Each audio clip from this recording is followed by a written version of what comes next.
కాబట్టి ఈ విధంగా జరుగుతుంది. మనతో మాట్లాడేందుకు ప్రస్తుతం రామడుగు శివం గారు మనతో పాటు జాయిన్ అవుతున్నారు, ఎన్ఆర్ఐ. సో ఆయన ట్రంప్ ప్రమాణ స్వీకారానికి కూడా హాజరయ్యారు. ట్రంప్ను ఎలక్షన్ ముందు కూడా సపోర్ట్ చేసి ఇండియన్ అమెరికన్ కమ్యూనిటీ తరఫున మద్దతు కూడా ప్రకటించారు. ఎస్ శివం గారు, యా ట్రంప్ మీరు మద్దతు ప్రకటించారు, బాగానే ఉంది. కానీ ఫస్ట్ ఇంపాక్ట్ అవుతుంది, ఎక్కువ ఇంపాక్ట్ అవుతుంది ఇండియానే ఉన్నట్టుంది ఆయన విధానాల వల్ల. భరత్ గారు, మీరు చాలా అంటే సీనియర్ జర్నలిస్ట్, మీకు అన్ని విషయాలు తెలుసు. అంటే ఎక్కడ లాస్ ఎలా ఉంటాయి అన్నది మీరు చాలా అంటే అవగాహన ఉంది మీకు. ఇప్పుడు ఇక్కడ భారతీయులకు ఖైదీలాగా అంటే వాళ్లకు సంఖ్యలు వేసి తీసుకొచ్చారని చెప్పి ఒకటి నడుస్తుంది 2 రోజుల నుంచి. అది ఫ్యాక్ట్ చెక్ చేసినప్పుడు ఇప్పుడు సోషల్ మీడియాలో కానీ మిగతా మీడియాలో కూడా చాలా వరకు ఏమొస్తున్నాయంటే అవన్నీ సౌత్ అమెరికన్స్ ఫొటోస్ పెట్టి ఇండియన్స్ అని అంటారు. నేనైతే అవి లైవ్ వీడియోస్ చూడలేదు, అమృత్సర్ లో దిగిన ఫ్లైట్ అవన్నీ. కాకపోతే ఇక్కడ ఎలా ఉంటుందంటే ఇంతవరకు ఇప్పుడు డిపోర్ట్ చేసిన వాళ్ళందరినీ జైళ్లలో ఆల్రెడీ ఉన్న వాళ్ళని మాత్రమే డిపోర్ట్ చేశారు. సో ఒకసారి జైల్లో ఉన్నారంటే కనుక సో వాళ్ళని అంటే క్రిమినల్ బ్యాక్గ్రౌండ్ అన్న ఉద్దేశంతోనే జనరల్ గా కూడా అమెరికన్స్ వాళ్ళ కంట్రీకి ఏం కావద్దు అనేది వాళ్ళకు బాగా భయంగా ఉంటుంది. ఇప్పుడు డిపోర్ట్ చేసింది కేవలం జైల్లో ఆల్రెడీ ఉన్నవాళ్ళు. అవునండి. అంటే ఇల్లీగల్ ఇమిగ్రెంట్స్ కి లాస్ ప్రకారం ఏంటి, వాళ్ళ జైలు శిక్ష విధిస్తారా, ఇమీడియట్ డిపోర్ట్ చేస్తారా, ఎట్లా ఏముంటుంది రూల్ ఏంటి?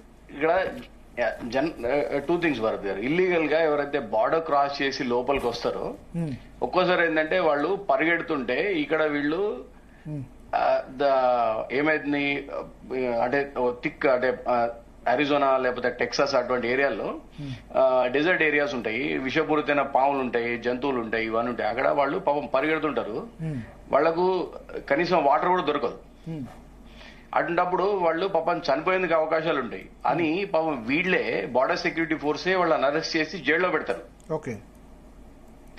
సో జైల్లో పెట్టినప్పుడు ఏమైందంటే కంట్రీలోకి వచ్చినప్పుడు వాళ్ళకి లీగల్ గా అంటే అంటే బార్డర్ దాటి దేశాల బార్డర్ దాటి మన ఇండియా వాళ్ళైతే వచ్చే అవకాశం లేదు. మెక్సికో, కెనడా అంతేనా? లేదండి. ఇప్పుడు ఏంటంటే మెక్సికో అండ్ కెనడా ఈ 2 దేశాలను ఒక అడ్డా చేసుకుని ప్రపంచంలో ఉన్న పలు దేశాలు ఇంక్లూడింగ్ ఇండియా అందరూ లక్షల రూపాయలు అక్కడ ఖర్చు పెట్టుకొని అక్కడ ఎవరో అంటే కొన్ని మాఫియా టీమ్స్ ఉంటాయి అక్కడ మెక్సికోలో గానీ కెనడాలో గానీ వాళ్లకు డబ్బులు చెల్లించి త్రూ ఛానల్ ఉంటుంది వాళ్ళదంతా, వాళ్ళకి డబ్బులు చెల్లించి వాళ్ళ ఎక్కడో రాత్రి ఏదో ఒక చిన్న అంటే కెనాలో అటువంటి ఏదన్నా దాటించేసి వాళ్ళని దాటిస్తారు లోపలికి. దాటించిన తర్వాత ఏమైంది, ఏదో అర్ధరాత్రి ఉంటుంది, అర్ధరాత్రి కనపడరు అంతా. ఇప్పుడు మొత్తం 1000 కిలోమీటర్లు అంతా లైట్స్ వేసి చూసేంత సీన్ ఉండదు. అప్పుడు ఏమైంది, వాళ్ళు ఆ రాత్రి వెళ్తుంటారు. చాలా మంది చిన్నపిల్లలు గానీ లేకపోతే పెద్దవాళ్ళు గానీ వాటర్ లేక ఫుడ్ లేక వాడి బాధ్యత ఏంది, ఆ బార్డర్ క్రాస్ చేయించడమే బాధ్యత, తర్వాత నువ్వు చూసుకోని అంటాడు. వాళ్ళ సంగతి ఏంటి, అట్లా వాళ్ళు సొమ్మసిల్లి పడిపోతారు. అక్కడ వాళ్ళందరినీ తీసుకెళ్లి జైల్లో పెడతారు. జైల్లో పెట్టిన తర్వాత వాళ్ళు కోర్టులో అంటే ప్రొడ్యూస్ చేయాల్సి ఉంటుంది. కోర్టు అది ఒక్కసారి వాళ్ళు జైల్లో పెట్టిన తర్వాత రికార్డులకు ఎక్కుతారు. ఆ కోర్టు చూస్తుంది ఇన్ని నెలలు అయిపోయింది కదా, సరే ఇక అంటే మానవతా దృక్పథంతో వీళ్ళను కంట్రీలోకి ఎలో చేయండి, వాళ్ళ కష్టాలు వాళ్ళు పడతారు అన్నట్టు ఉంటుందండి. అయితే ఇప్పుడు అలా కోర్టు కేసులు నడిచి జైల్లో ఉన్న వీళ్ళందరినీ ఎందుకు ఇంకా మనం వాళ్ళ కంట్రీలోకి వాళ్ళని పంపించేద్దాం అన్న ఉద్దేశంతో పంపించడం జరిగింది. పంపిస్తున్నారు, ఇంకా కూడా పంపుతారు. ఓకే. సో అంటే జైల్లో ఎంత శిక్ష, బార్డర్ దాటితే కనుక ఎన్ని సంవత్సరాలు జైలు శిక్ష ఉంటుంది అక్కడ? ఎగ్జాక్ట్ గా నాకు ఆ నెంబర్ తెలియదు ఎంత అని, బట్ ఏంటంటే కోర్టు కేసు నడిచిన రోజులు ఉంటుందండి. ఓకే. సో ఇప్పుడు ఈ 205 మంది కూడా బార్డర్ దాటి వెళ్ళిన వాళ్ళేనా? బార్డర్ దాటి వెళ్ళిన వాళ్ళు. ఇక్కడ కూడా ఇంతవరకు ఎక్కడ కూడా ఏదో వెళ్ళి ఒక రెస్టారెంట్ లోనో గ్యాస్ స్టేషన్ లోనో లేకపోతే ఇంకెక్కడో అపార్ట్మెంట్ లోనో వీళ్ళని పట్టుకున్నారని కాదు. ఎందుకంటే నేను I closely and I work with both the governments. ఇప్పుడు నేను ఇండియన్ ఎంబసీ వాళ్ళతో కూడా నేను క్లోజ్ గా వర్క్ చేస్తాను. బైడెన్ అడ్మినిస్ట్రేషన్ ఉన్నప్పుడు ఇక్కడ 2 years కింద వాళ్ళు సౌత్ ఈస్ట్ అంటే నేను అట్లాంటా రీజన్ లో ఉంటాను, ఇక్కడ 8 స్టేట్లలో 6,000 మంది భారతీయులు ఇక్కడ ఇల్లీగల్ గా జైళ్లలో ఉన్నారు. ఓకే. మీరు వచ్చి వాళ్ళ రికార్డ్స్ తీసుకోండి అని Biden administration Indian embassy Washington డీసీకి ఇన్ఫర్మేషన్ ఇచ్చినప్పుడు ఇండియన్ ఎంబసీ అన్ని కౌన్సిల్ జనరల్స్ ని అలర్ట్ చేసింది. మీరు వెళ్ళి మీ ఏరియాలో ఉన్న జైళ్లలో ఇన్ఫర్మేషన్ తీసుకోండి వీళ్ళదని. ఓకే. భరత్ గారు మీరు వండర్ అవుతారు, 90% ఆఫ్ ద పీపుల్ అంటే ఎవరైతే జైల్లో ఉన్నారో వాళ్ళు ఇండియన్ ఆఫీసర్స్ ని ఫేస్ చేయలేదు, బయటకు వచ్చి మాట్లాడలేదు. ఎందుకంటే వాళ్ళకు భయం ఏముండిందంటే ఇండియన్ ఆఫీసర్స్ వచ్చారు అంటే కనుక వీళ్ళు మా ఫోటోలు తీసుకొని లేకపోతే మా డీటెయిల్స్ తీసుకొని మమ్మల్ని వీళ్ళే డిపోర్ట్ చేస్తారేమో అన్న భయం. దానికన్నా ఇలా ఇన్ని లక్షలు ఖర్చు పెట్టుకుని వచ్చాము, సో ఇక్కడ ఇంకో 2-3 నెలలు ఇంకొక సంవత్సరం ఇట్లానే కష్టపడితే ఇవే కోర్టులు మానవతా దృక్పథంతో మమ్మల్ని అమెరికాలోకి విడిచిపెడతాయి. అమెరికాలో విడిచిపెడతారు, అట్లా ఉండదు కదా. విడిచిపెడతారు. ఇల్లీగల్ వచ్చిన వాళ్ళు అమెరికాలో పని చేసుకోమని చెప్తారా? అంటే ఇల్లీగల్ గా వచ్చినప్పుడు ఏంటంటే చాలా వరకు ఏమైందంటే ఒక్కొక్కసారి ఒక టైం పీరియడ్ తర్వాత పోన్లే అని ఒకటి ఉంటుంది. వాళ్ళు ఒక కోర్టుకి వెళ్తారు, మాకు అక్కడ ప్రాణభయం ఉన్నదంటారు, అసైలం కండక్టింగ్, మేము ఇంతవరకు కష్టపడి ఇక్కడికి వచ్చాము, మాకు ఇప్పుడు అక్కడికి వెళ్తే కూడా మాకు ఏం లేదు, మా ఫ్యామిలీ లేదు, ఇది లేదు, అది లేదు అని ఏదో ఒకటి. అంటే కొన్ని ఏంటంటే అది మానవతా దృక్పథంతో ఏంటంటే కోర్టులు కొన్ని ఇచ్చేస్తారు. ఇప్పుడు మనము సంఖ్యలేసి తీసుకొచ్చారు అన్నది ఒక కఠినమైన చర్య అన్నది చూస్తున్నాం తప్పితే చాలా మందిని ఇట్లా మానవతా దృక్పథంతో లోపలికి తీసుకున్నది కూడా ఉంది కదండి. ఓకే. సో ఇప్పుడు సంఖ్యలు వేసిన వాళ్ళంతా కూడా ఇల్లీగల్ గా బార్డర్ దాటిన వాళ్ళే, అంతే తప్ప ఇప్పుడు ఎవరైనా అక్కడ కాలేజీ చదువుకుంటూ వెళ్ళి ఏదైనా హోటల్లో పనిచేశారనుకోండి జీవనాధారం కోసం, వాళ్ళనే డిపోర్ట్ చేయరు. లేదండి, లేదు.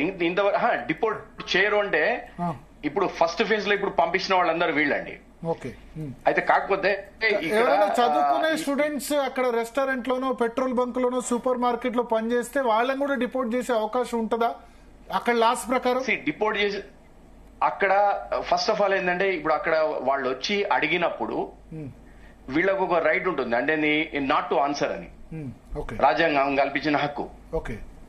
సో ఇప్పుడు వీళ్ళు వచ్చి వాళ్ళు మాట్లాడగానే వీళ్ళని కన్ఫ్యూజ్ అయినారు అనుకోండి, కన్ఫ్యూజ్ అయ్యి లేకపోతే వీళ్ళ దగ్గర స్టూడెంట్ ఐడి ఉండదు, లేకపోతే ఇంకా ఏదైనా అంటే పాస్పోర్ట్ ఉండదు అని ఉండదు అనుకోండి, ఉన్నప్పుడు ఏం చేస్తారు అప్పుడు వీళ్ళు అంటే పేపర్ లేకుండా వచ్చారేమో అన్న డౌట్ తో అరెస్ట్ చేసేందుకు అవకాశాలు ఉన్నాయి.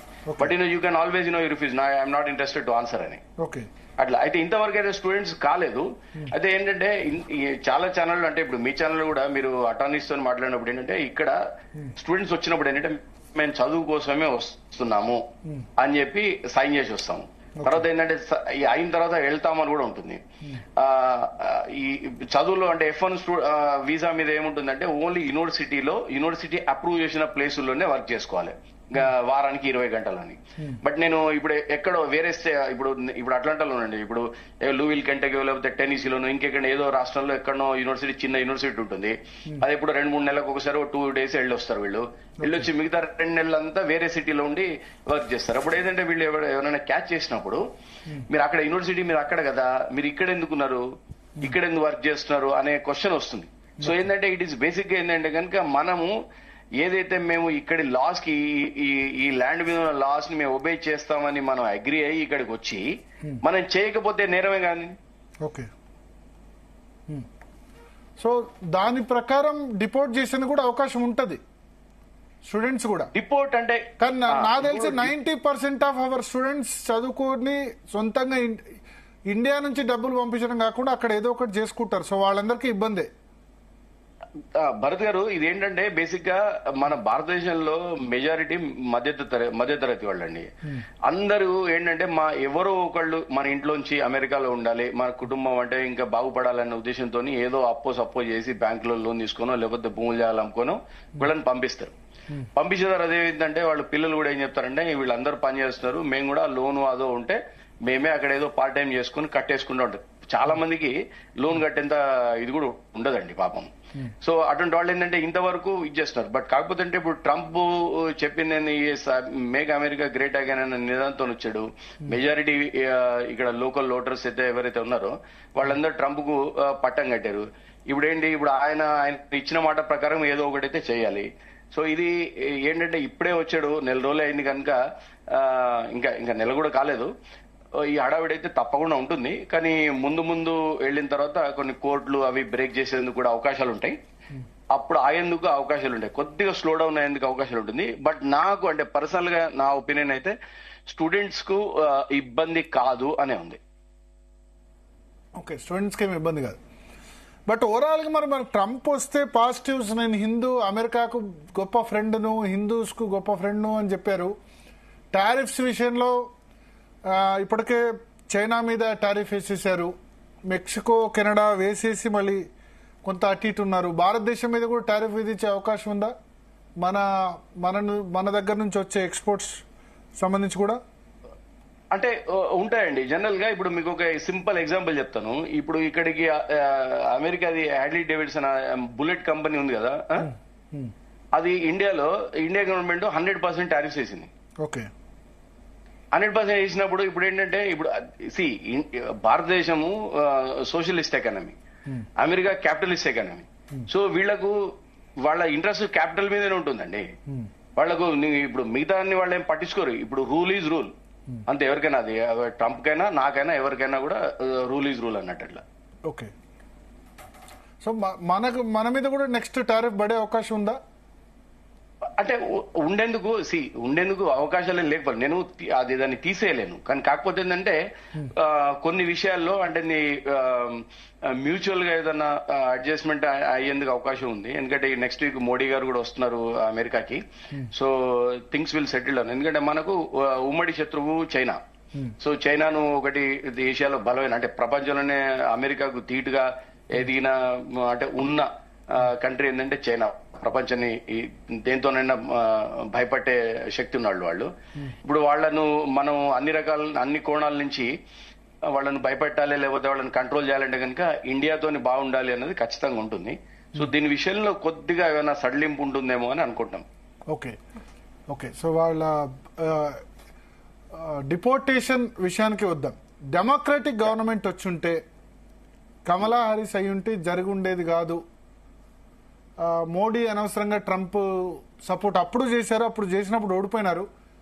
ఎందుకంటే అహ్మదాబాద్ లో పెద్ద ర్యాలీ పెట్టారు. మన సపోర్ట్ డెమోక్రటిక్ గవర్నమెంట్ వచ్చుంటే ఈ పరిస్థితి ఈ విధంగా ఉండేది కాదు. మన వాళ్ళు ఇంకా H1B వీసాస్ కానీ ఇటువంటి విషయాల్లో చాలా ఈజీగా పొందేవాళ్ళు. ఇప్పుడు బర్త్ రైట్ సిటిజన్షిప్ కూడా ఆయన క్యాన్సిల్ చేశారు. సో లూజర్ ఇండియానే అంటున్నారు, వాస్తవం అది?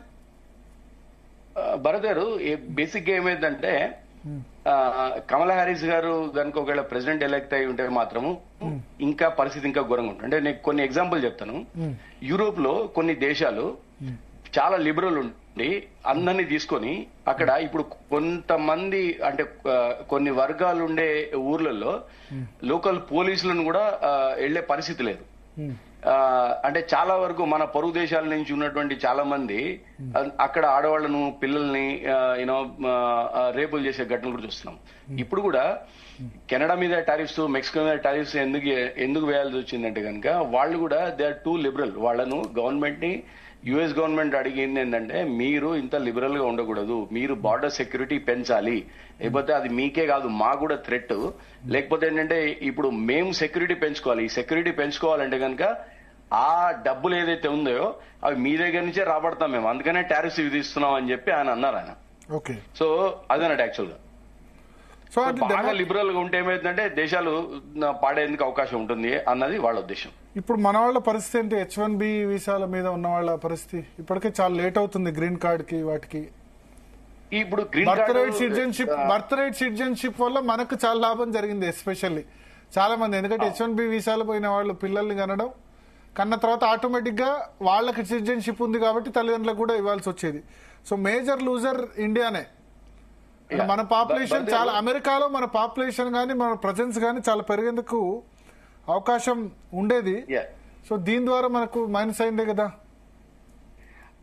ఇది చాలా పెద్ద సబ్జెక్ట్ అండి భరత్ గారు. బేసిక్ ఏంటంటే మనము ఇండియన్స్ ఇక్కడికి స్టూడెంట్స్ గా వచ్చి తర్వాత అంటే F1, OPT, H1 చేసుకొని ఇక్కడ పెళ్లిళ్ళు చేసుకొని పిల్లల్ని కానీ, ఆ పిల్లలు 21 years వచ్చిన తర్వాత వీళ్ళకి సిటిజన్ అంటే గ్రీన్ కార్డ్ అప్లై చేయడం, ఇటువంటివన్నీ.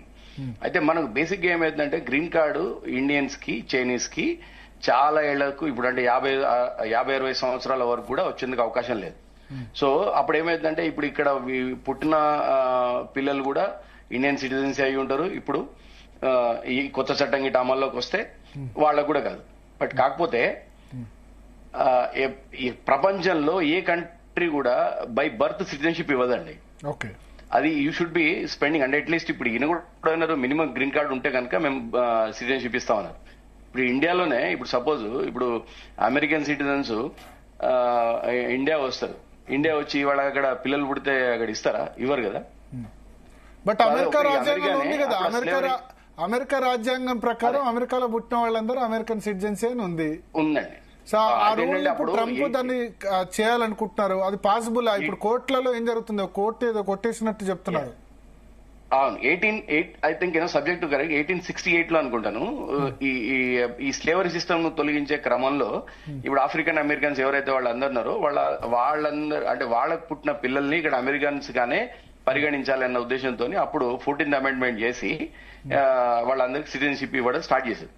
స్టార్ట్ చేసినప్పుడు అప్పుడు అది ఏదైతే అమెండ్మెంట్ 14th అమెండ్మెంట్ ని అడ్వాంటేజ్ తీసుకొని చాలా మంది అండి చైనా దేశస్తులు కానీ మిగతా ఇండియా కాకుండా మిగతా ఏషియన్ కంట్రీస్ కానీ లేకపోతే అరబ్ కంట్రీస్ కానీ చాలా మంది ఏంటంటే వీళ్ళు డబ్బు తీసుకొని 8వ నెల ప్రెగ్నెన్సీ ఉన్నప్పుడు ఇక్కడికి వచ్చి బర్త్ టూరిజం అంటారు, ఇక్కడికి వచ్చి హాస్పిటల్స్ లో ఉండడం. అంటే ఇప్పుడు చాలా మంది వేరే దేశాలకు వెళ్తారు హెయిర్ ట్రాన్స్ప్లాంటేషన్, అట్లా ఇక్కడ కూడా వచ్చి వాళ్ళు ఈ బర్త్ తీసుకొని ఆయనక యుఎస్ సిటిజన్షిప్ తీసేసుకొని వెళ్ళిపోతారు. సో అది అక్కడ వాళ్ళకి అడ్వాంటేజ్ ఏంటంటే డ్యూయల్ సిటిజన్షిప్ ఇస్తారు.